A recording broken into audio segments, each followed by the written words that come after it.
성령 강림 후 27번째 길봇교회 주일 예배를 묵도하심으로 시작하겠습니다. 할렐루야, 내 영혼아 여호와를 찬양하라. 나의 생전에 여호와를 찬양하며 나의 평생에 내 하나님을 찬송하리로다. 시온아, 여호와는 영원히 다스리시고 내 하나님은 대대로 통치하시리로다. 할렐루야, 아멘. 거룩하고 사랑이 많으신 아버지 하나님, 오늘도 주 앞에 나와 예배합니다. 이 예배 가운데 하나님 함께하여 주시옵소서. 예수님 이름으로 기도드립니다. 아멘.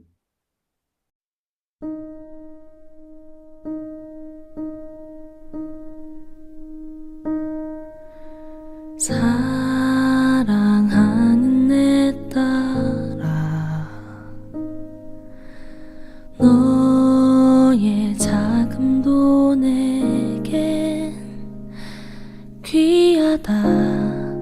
너와 함께 걸어가는 모든 시간이 내게 힘이라. 사랑하는 아들아, 내 연약함도 내겐 금이라. 너로 인해 잃어버린 나의 양들이 돌아오리라.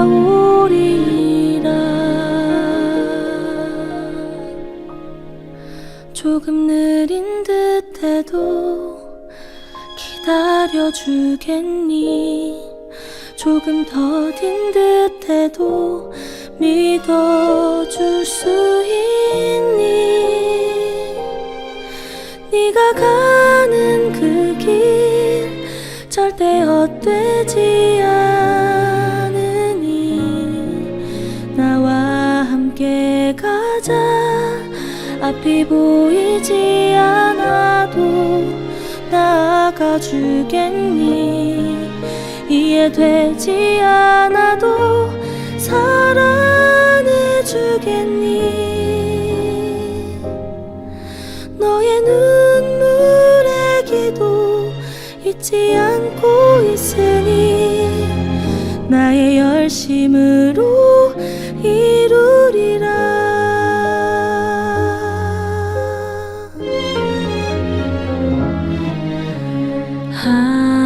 하나뿐인 사랑아,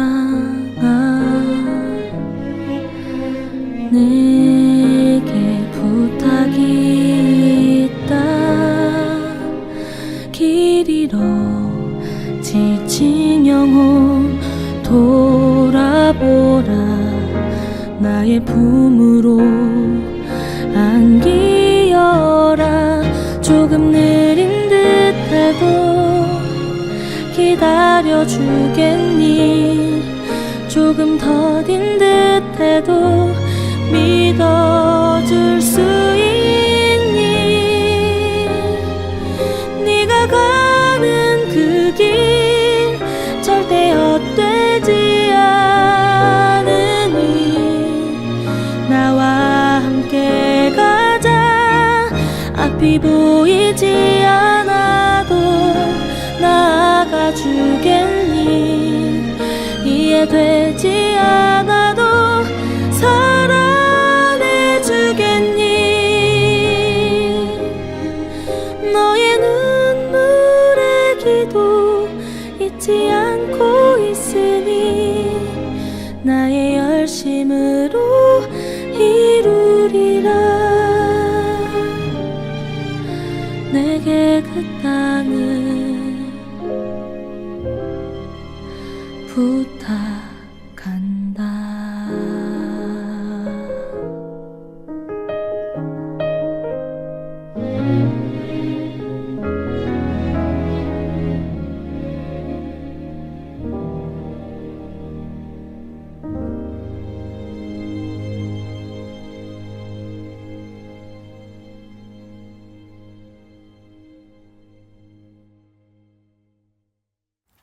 한 주간 동안 우리의 삶을 되돌아보며 참회의 기도를 드리겠습니다.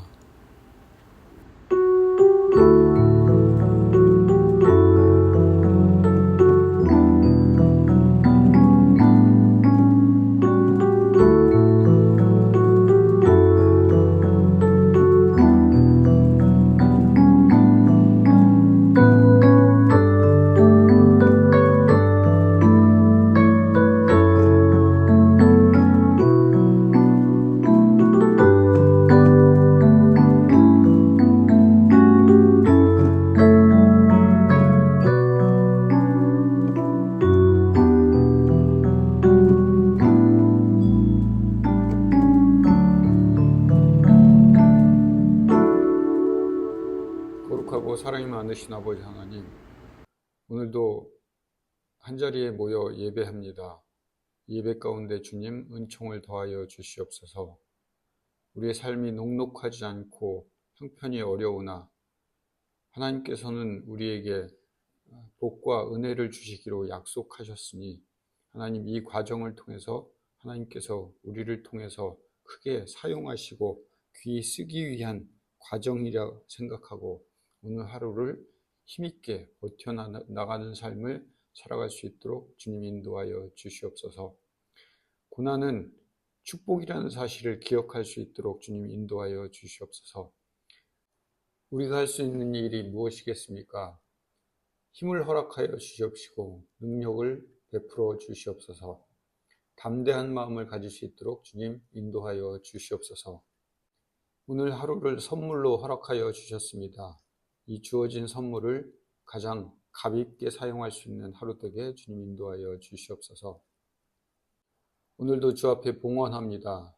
하나님, 우리의 손길을 축복하여 주시옵시고 여러 배의 축복을 허락하여 주시옵소서. 이 물질이 쓰이는 곳에 주의 은혜와 사랑이 넘쳐나게 하여 주시옵소서. 오늘의 이 예배가 하나님께 영광 돌릴 수 있는 예배 되게 주님 도와주시옵소서. 예수님 이름으로 기도드립니다. 아멘.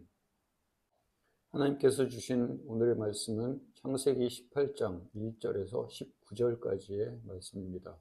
창세기 18장 1절에서 19절까지의 말씀입니다. 제18장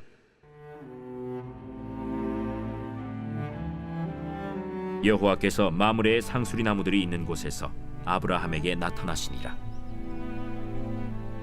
날이 뜨거울 때에 그가 장막문에 앉아 있다가 눈을 들어본즉 사람 셋이 맞은편에 서 있는지라. 그가 그들을 보자 곧 장막문에서 달려나가 영접하며 몸을 땅에 굽혀 내 주여, 내가 주께 은혜를 입어 싸우면 원하건대 총을 떠나 지나가지 마시옵고 물을 조금 가져오게 하사 당신들의 발을 씻으시고 나무 아래에서 쉬소서. 내가 떡을 조금 가져오리니 당신들의 마음을 상쾌하게 하신 후에 지나가소서. 당신들이 종에게 오셨음이니이다. 내 말대로 그리하라. 아브라함이 급히 장막으로 가서 사라에게 이르되 척히 고운 가루로 새 알을 가져다가 반죽하여 떡을 만들라. 아브라함이 또 가축대 있는 곳으로 달려가서 기름지고 좋은 송아지를 잡아 하인에게 주니 그가 급히 요리한지라. 아브라함이 엉긴 젖과 우유와 하인이 요리한 송아지를 가져다가 그들 앞에 차려놓고 나무 아래에 모셔 섬에 그들이 먹으니라.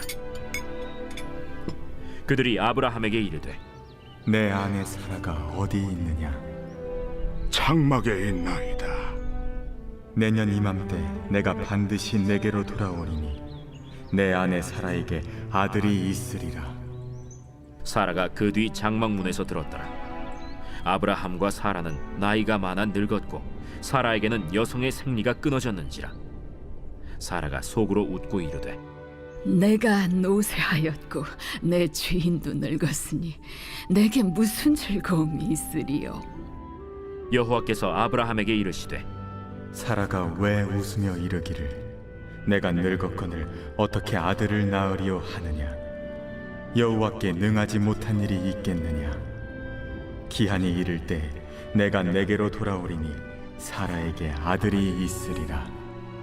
사라가 두려워서 부인하여 이르되 내가 웃지 아니하였나이다. 아니라 내가 웃었느니라. 그 사람들이 거기서 일어나서 소돔으로 향하고 아브라함은 그들을 전송하러 함께 나가니라. 여호와께서 이르시되 내가 하려는 것을 아브라함에게 숨기겠느냐? 아브라함은 강대한 나라가 되고 천하 만민은 그로 말미암아 복을 받게 될 것이 아니냐? 내가 그로 그 자식과 건숙에게 명하여 여호와의 도를 지켜 의와 공도를 행하게 하려고 그를 택하였나니 이는 나 여호와가 아브라함에게 대하여 말한 일을 이루려 함이니라. 소돔과 고모라에 대한 부르짖음이 크고 그 죄악이 심히 무거우니 내가 이제 내려가서 그 모든 행한 것이 과연 내게 들린 부르짖음과 같은지 그렇지 않은지 내가 보고 알려 하노라. 그 사람들이 거기서 떠나 소돔으로 향하여 가고 아브라함은 여호와 앞에 그대로 섰더니 아브라함이 가까이 나아가 이르되 주께서 의인을 악인과 함께 멸하려 하시나이까. 그 성중에 의인 50명이 있을지라도 주께서 그곳을 멸하시고 그 50 의인을 위하여 용서하지 아니하시리이까. 주께서 이같이 하사 의인을 악인과 함께 죽이심은 부당하오며 의인과 악인을 같이 하심도 부당하니이다. 세상을 심판하시는 이가 정의를 행하실 것이 아니니까. 내가 만일 소돔 성읍 가운데에서 의인 50명을 찾으면 그들을 위하여 온 지역을 용서하리라. 나는 티끌이나 재와 같사오나 감히 주께 아뢰나이다. 50의인 중에 5명이 부족하다면 그 5명이 부족함으로 말미암아 온 성읍을 멸하시리이까. 내가 거기서 45명을 찾으면 멸하지 아니하리라. 거기서 40명을 찾으시면 어찌하려 하시나이까. 40명으로 말미암아 멸하지 아니하리라. 내 주여, 노하지 마시옵고 말씀하게 하옵소서. 거기서 30명을 찾으시면 어찌하려 하시나이까. 내가 거기서 30명을 찾으면 그리하지 아니하리라. 내가 감히 내 주께 아뢰나이다. 거기서 20명을 찾으시면 어찌하려 하시나이까. 내가 20명으로 말미암아 그리하지 아니하리라. 주는 노하지 마옵소서. 내가 이번만 더 아뢰리이다. 거기서 10명을 찾으시면 어찌하려 하시나이까. 내가 10명으로 말미암아 멸하지 아니하리라. 여호와께서 아브라함과 말씀을 마치시고 가시니 아브라함도 자기 곳으로 돌아갔더라.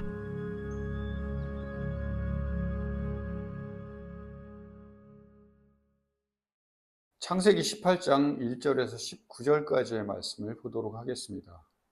아브라함을 부르신 이유가 창세기 12장에 복을 주시려고 부르셨다고 합니다.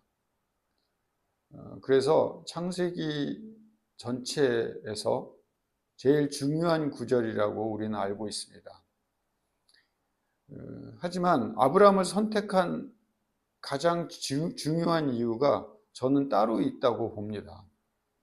창세기 12장 이후에 가장 중요한 구절이 오늘 본문에 나와 있습니다. 그게 바로 창세기 18장 19절의 말씀입니다. 여호와의 도를 지켜 의와 공도를 행하게 하려고 그를 택하였다. 이유가 있습니다. 이게 복을 주시는 이유입니다. 여기까지만 이야기하면 하나님이 우리에게 복을 주시는 이유는 무슨 꿍꿍이가 있으니까 복을 주셨겠지. 복을 주시고 시킬 일이 있으시니까 이렇게 복을 주셨겠지라고 생각할 수 있습니다. 어쩌면 신과 인간의 관계는 예전에 설명드렸던 길가메시의 서사시처럼 신이 하기 싫은 일을 시킬 누군가가 필요하기 때문에 인간을 만들어서 그 만든 존재로 일을 부리기 위해서 뭔가 할 일을 주기 위해서 인간을 만들었다. 이렇게 생각하는 신. 그래서 하나님도 역시 여호와의 도를 지키고 의와 공도를 행하게 하기 위한 이유 때문에 복을 주셨다. 이렇게 생각할 수도 있습니다. 아닙니다. 18장 19절을 잘 이해해 봐야 됩니다. 18장 19절의 전반부만 읽으면 그렇죠. 그런데 후반부를 읽어봐야 합니다. 이는 나 여호와가 아브라함에 대하여 한 말을 이루려 함이라. 하나님이 의와 공도를 행하도록 인간을 만드시겠답니다. 하나님이 인간을 아브라함을 선택을 해서 그 아브라함이 어떤 사람이에요? 마누라 팔아먹고 우상 섬기는 일을 하고 우상을 만드는 일을 했던 인물입니다. 유목민이고 땅 한 조각 없는 유리하는 백성이었어요. 정말 별 볼 일 없고 먼지 같은 그런 존재를 하나님의 백성으로 만드시는 과정을 지켜봐라. 내가 그 일을 하겠다. 어떻게 하나님이 일하시는지를 보여주겠다. 이게 하나님이 아브라함을 선택하신 이유입니다. 그냥 복 주시려고 만들었다, 선택했다, 이게 아니에요. 그리고 그걸 아는 것이 기독교입니다. 오늘 설교는 이렇게 결론부터 이야기했습니다. 설교 끝났어요. 그런데 한 가지 의문점만 해결해 보려고 합니다. 그렇다면 아브라함에게 하실 일, 그 일하실 여호와의 도, 의와 공도가 무엇인가? 그거는 좀 알아봐야 되지 않겠습니까? 그걸 알아야 내가 물론 그 의와 공도를 지켜낼 실력이 있는 것은 아니지만 하나님이 그 일을 하시겠다는데 별 볼 일 없는 우리, 그리고 의와 공도를 지켜낼 수 없는 우리를 만들어서 잡아 끌어서 일하시겠다는데 그 일이 도대체 무엇인지를 알아야 우리가 따라갈 수 있지 않겠습니까? 세번역에는 의와 공도를 옳은 일을 하도록 가르치라 라고 해서 옳은 일이라는 말로 단순화시켰습니다. 카톨릭 번역을 보니까 정의와 공정을 실천하여 주님의 길을 지키게 하도록 이렇게 표현하고 있습니다. 어떤 것이 정의와 공정이고 옳은 일일까요? 도덕적으로 살고 윤리적으로 사는 일이 공정과 정의일까요? 예수만 주로 섬기는 일이 정의와 공정일까요? 오히려 답은 쉬운 데 있습니다. 히브리서 13장 1절과 2절에 해답이 있습니다. 히브리서 13장으로 가보면 형제 사랑하기를 계속하고, 이게 1절의 이야기입니다. 2절은 손님 대접하기를 잊지 말라. 이로써 부지 중에 천사들을 대접한 이들이 있느니라. 이렇게 말하고 있습니다. 아브라함이 오늘 이 약속의 말씀을 받기 바로 이전에 어떤 일을 행했죠? 손님이 왔어요. 그 손님이 누구인지 알 수 없어요. 물론 주여, 오 주여, 당신이 원하시면 여기에 머물기를 원하시나이까, 뭐 이런 식으로 표현해서 오 주여라고 해서 그 주가 천사나 혹은 하나님의 대리인 혹은 또 하나님일 수 있겠다. 그래서 천사를 섬겼다, 이렇게 생각할 수도 있지만 사실은 여기서 말하는 오 주여는 뭐 상전이나 성경에 그냥 나보다 높은 어떤 한 인물을 표현하는 이야기이지 그게 신이었다라고 생각할 수 있을 만큼의 문맥이나 단어가 아닙니다. 그냥 손님을 대접한 거예요. 대접할 때 어떻게 했죠? 납작 엎드려서 자기가 가지고 있는 가장 귀한 것을 드려서 섬겼어요. 그랬더니 하나님께서 그를 통해서 축복의 말씀과 내가 왜 너를 선택했는지 아냐? 그리고 내가 너를 왜 복주기로 약속했는지 알아? 의와 공정을 실천할 수 있도록 만들기 위해서 너를 선택을 했어. 그런데 그 의와 공도조차도 내가 할 수 있는 실력은 없어. 내가 너를 잡아 끌어서 훈련시키고 단련하고 만들어내서 그렇게 너를 의와 공도로 여호와의 도를 지켜 행할 수 있는 사람으로 내가 만들어낼게. 너는 목도하고 잘 지켜봐. 이게 성경이라고요. 이 일을 하는 사건 가운데 아브라함이 유일하게 잘했었던 일이 하나 있다고요. 그 일이 뭐냐? 손님을 접대하는 일이었어요. 손님을 잘 접대했기 때문에 내가 이제 너를 의와 공도를 실천할 수 있는 사람으로 만들어주겠다, 이런 식이 아니라고요. 하나님은 이미 선택을 해놓고 여러 사람 중에서 가장 별 볼 일 없는 아브라함을 선택해 놓고 내가 너를 만들게 하고 지켜보다가 아들 줄게. 그런데 우리는 경도도 끊어지고 이제 다 늙어서 아들 가질 수도 없어요 하는 그런 믿음이 연약한 그런 존재를 지켜보고 두고 보고 계시다가 손님을 접대하는 그 순간에 봤지? 네가 이런 식으로 행할 때 소 뒷걸음 치다가 문제가 해결이 되었을 때 그 상황을 보고 이게 의와 공의를 실천하고 있는 일이야. 그걸 통해서 내가 이렇게 하나씩 만들어 갈게. 이 이야기를 하고 있다고요. 그러니까 히브리서 13장에 손님 접대하기를 잊지 말라. 이로써 부지 중에 네가 애쓰고 노력하고 뭐 이래서가 아니라 알지 못하는 때에 엉겹결에 그냥 천세를 대접한 그 일이 있는데 이게 바로 하나님인 내가 너를 가르치려고 하는 목적에 담겨 있는 행동이었어.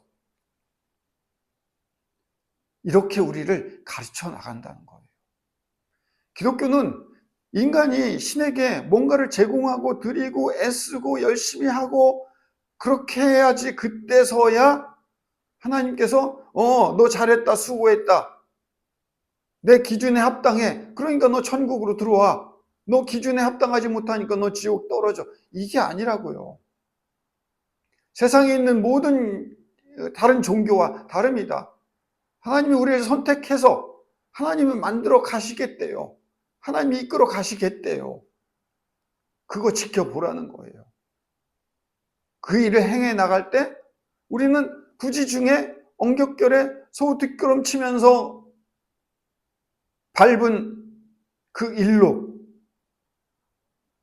하나님의 뜻을 발견해내는 거예요. 그 중에 하나가 형제를 사랑하고 손님 접대를 잊지 말라고 한 그 말씀이 담겨 있었던 거예요. 다음 시간에 그 소돔과 고모라의 사건을 통해서 오늘의 이야기를 한 번 더 되짚어 볼 겁니다. 그 이야기는 다음 시간에 하고 오늘은 이 이야기로 마무리 지으려고 합니다. 그저께 비전교회 모임이 있었습니다. 비전교회라고 하는 건 아직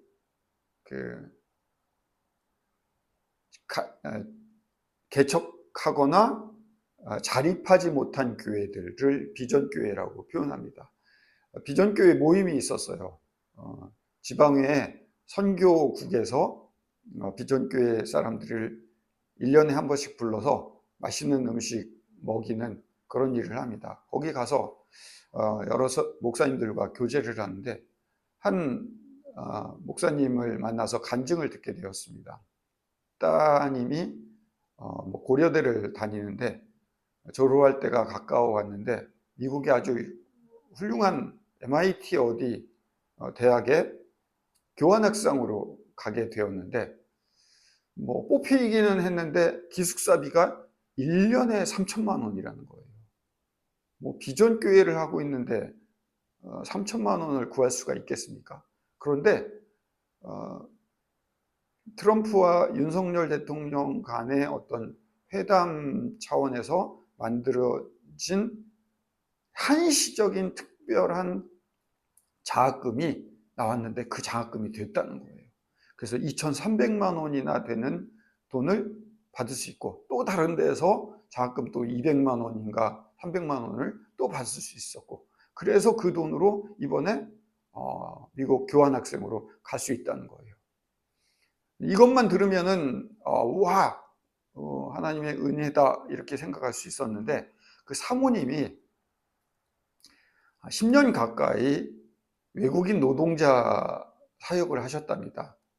근데 그 사역을 하기 위해서 굉장히 많은 고생을 하셨는데 그 고생을 하면서도 뭐 축복을 바라지 않고 헌신한 마음으로 하셨다는 거예요. 이 목사님이 우리 사모님의 이 헌신이 오늘 우리 딸에게 복을 줄 수 있는 계기가 되었다. 이렇게 하나님께 헌신했었던 것들을 통해서 하나님이 이렇게 보답을 받을 수 있었다. 이렇게 표현을 하더라고요.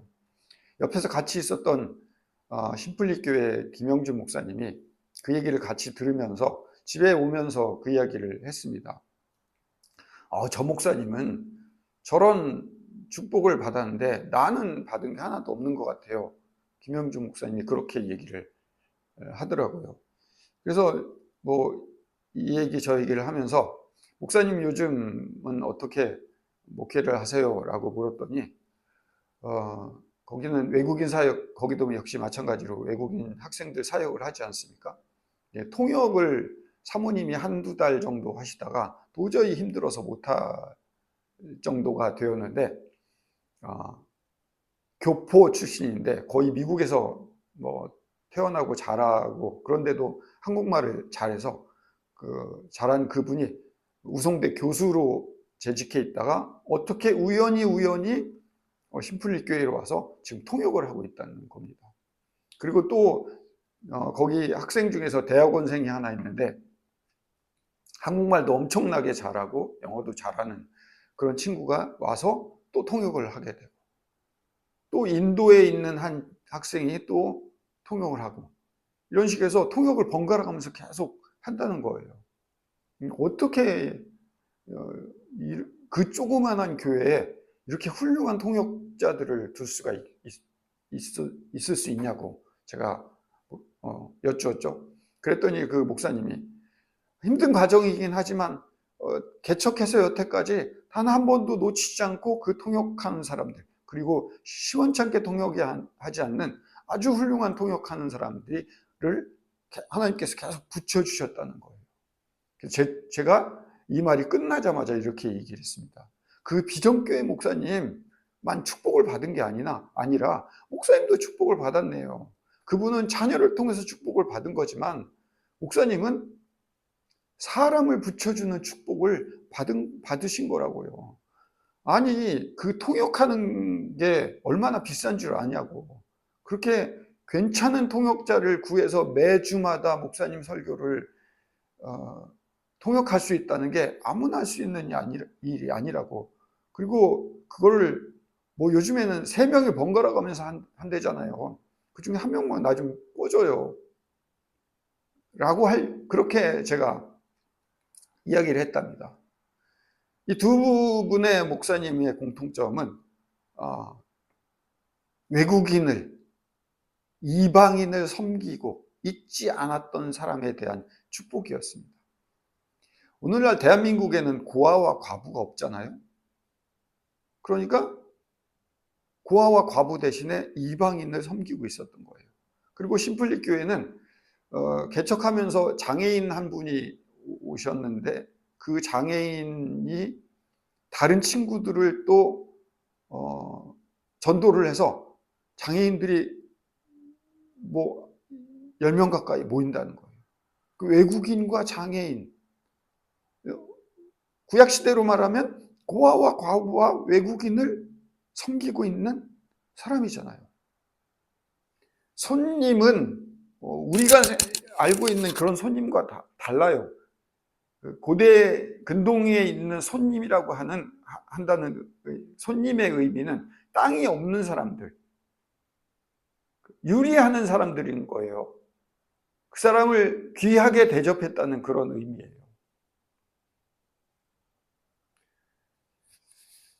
우리도 외국인을 섬기고 있는 사람 중에 하나죠. 외국인만 섬겨야 축복을 준다. 제가 지금 이런 얘기하고 있지 않다는 사실 여러분들 아시죠? 하나님이 말하는 정의와 공정과 공의, 여호와의 도가 무엇인지 생각해 보셔야 돼요. 예수만 주로 섬기는 일. 그래요. 예수 이름을 섬기는 게 도대체 뭐냐고요. 교회 나와서 헌금하고 봉사하고 전도하고 그게 예수만 주로 섬기는 일인가요? 혹시 교회라는 바벨탑을 쌓고 있는 건 아닌가요? 우리끼리 똘똘 뭉쳐서 우리만의 배타적인 어떤 종교를 만들어내고 있는 건 아닌가요? 그래서 우리끼리는 서로 돕고 잘하고 있는데 우리의 생각과 반대되는 나머지 다른 사람, 이방인들은 다 쳐내는 새로운 유대인들이 아닌가요? 하나님이 우리에게, 그리고 하나님이 아브라함에게 말씀하신 거는 예수만 주로 섬기는 일, 그래서 하나님만 전하는 일, 이게 아니라 하나님의 자녀가 되었기에 세상 앞에 하나님의 대리자로 어떻게 살아내야 될 것인지를 우리를 통해서 알려주시는 거예요. 대리인으로 우리가 불려진 거라고요. 그 일에 소 뒷걸음 치듯이 언격결에 부지 중에 축복을 받은 걸 통해서 고아와 과부와 외국인을 섬기고 나보다 약한 존재를 도와주는 것이 하나님의 자녀로 살아가는 일의 정의와 공의이구나 이를 깨달아 나가는 거죠. 하나님의 일은 이퀄 정의와 공정이고 가난한 사람만 돌보는 일이다 이 얘기하고 있는 게 아니라 하나님이 우리를 통해서 어떻게 일해 나가시는지 그 도와 길을 배우자는 거예요. 우리가 그동안에 섬겨왔고 살아왔고 신앙생활해왔던 그런 편파적이고 바벨탑을 쌓는 식의 기독교가 아니라 근본적으로 하나님이 아브라함을 선택하셨듯이 또 우리를 선택해서 우리를 통해서 세상 앞에 뭘 하실 것인지를 하나씩 하나씩 깨달아가는 것, 그게 여호와의 도입니다. 그걸 알고 깨달아 나가고 우리의 자녀들에게 그 일을 가르쳐 나가는 것, 그게 우리가 오늘도 해야 할 일입니다. 기도하겠습니다. 거룩하고 사랑이 많으신 아버지 하나님, 우리는 우리 스스로 여호와의 도를 해결해 나갈 수 없는 존재입니다. 부지 중에 언격결에 우리는 여호와의 도를 깨닫습니다. 그리고 하나님의 축복을 통해서 우리를 만들어 나가십니다. 오늘 우리 교회와 내가 해야 할 일이 무엇인지 점검해 볼 수 있는 오늘 하루가 되게 주님 인도하여 주시옵소서. 우리는 어떤 길을 통해서 축복을 받을 수 있는지를 생각할 수 있는 시간 되게 주님 인도하여 주시옵소서. 예수님 이름으로 기도드립니다. 아멘. 이제는 우리 구주 예수 그리스도의 크신 은혜와 아버지 하나님의 극진하신 사랑하심과 성령님의 인도교통 내재하심이 이 설교를 듣는 모든 자들 머리 위에 영원토록 함께하여 주시기를 간절히 축원하옵나이다. 아멘.